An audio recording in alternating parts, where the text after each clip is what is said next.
What's going on, XRP Army? We have some fantastic news for you. If you're holding your XRP, well, get ready because it's about to get incredibly exciting. Monica, the CEO of Ripple, going on CNBC and talking about what they are reigniting, what they are doing, and how Ripple is about to really maximize its growth and potential. We could see some very strong movements up. All of that in this video, breaking news. So make sure you subscribe to the channel to keep up to date with everything going on with XRP. And with that being said, let's take a look at exactly what this news is. So here we go. Reported on You Today. It says Monica Long, the president of Ripple, announced a company's intention to re-engage with the US market following a major court ruling that clarified XRP Ripple affiliated digital currency is not considered a security.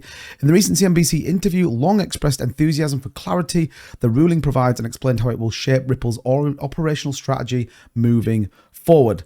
Let's take a quick look at exactly what Monica Long had to say.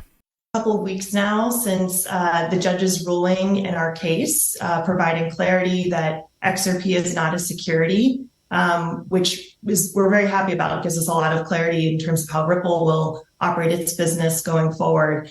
And we are, re-engaging with a lot of the U.S. market.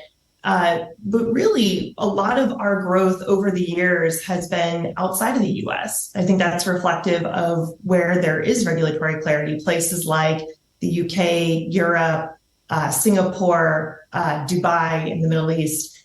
These are jurisdictions that have provided clear frameworks and rules. So that's where we see a lot of growth for our business around payments. Yeah, and Monica, the UK was singled out as one of the big countries in the Statista report as one of the big hubs for fintech. Is that a country where you're looking to kind of up your investment, particularly as the UK wants to become a crypto hub with specific regulations tailored to crypto companies? Is that where you're looking to put more of your operations going forward? Absolutely. So our large hub offices, of course, we have a presence in the US, but our presence in London has grown significantly over the years. That office has more than doubled in size, and we have a pretty large footprint in terms of our customer base throughout Europe and the Middle East. Dubai is another key office for us, as well as Singapore. So we've seen a lot of growth through Europe, Middle East, Asia Pacific, and Latin America has been a region that has certainly been heating up for us. We have a key office there in Sao Paulo.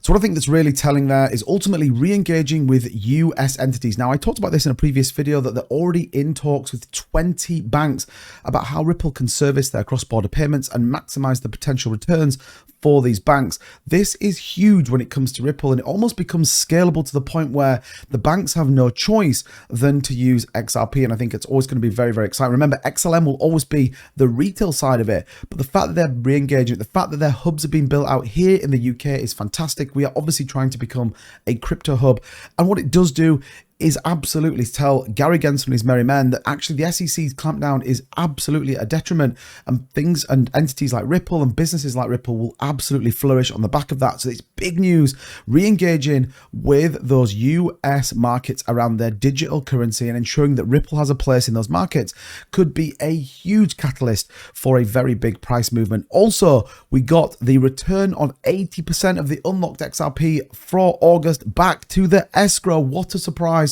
Again, we got lots of news, a lot of talk about the fact that so much was removed from the escrow that was unlocked and people were going to sell, and it does exactly the same as Ethereum does in that people just relock it back in the escrow. And we know this from the amount of movement that's come out of it. We know that there's a significant amount of money and tokens that were moved out of the escrow, and equally 80% of those, so 500 million XRP that have been locked back in the escrow, and of which of that over $349 million were locked in the controlled account. So I think it's very telling, the fact that we see these unlocks, we see people talking about it, and all of a sudden it's all locked back up again and Ripple continues to move forward. So pretty big news. In terms of the price, well, we saw a big run up in BTC and then the push back down. Currently XRP is trading around the 68 cent mark, currently holding this bottom trying to support here around that 68.11. We want to see this push back up. We came up, tested 7003, got rejected on the 7-day, came back down looking for support off the bottom, bounced on our way back up. So look, this is going to be an important couple of days for XRP that we want to see this kind of solid move on. We're on the 4-hour chart right now. Again, looking for bounce off the 7. We want to back up and test the 7003 as we look to support levels to try and push to a higher. This 200 EMA, the green line, again, trending in the right direction. We want to see this bounce off as well as the 100, which is the orange. And again, we want to see that move as well. So ultimately, there is some big news coming for Ripple. The price is holding up very solidly around that 69-70 cents range, the new floor for XRP. But like we said, there is going to be some big news coming. In order to keep up to date, make sure you subscribe to this channel, smash a like on this video. I appreciate every single one of you tuning in. And with that being said, I'm out of here to go and buy some more XRP. As ever, thank you so much for watching. I'll see you in the next one. Bye-bye.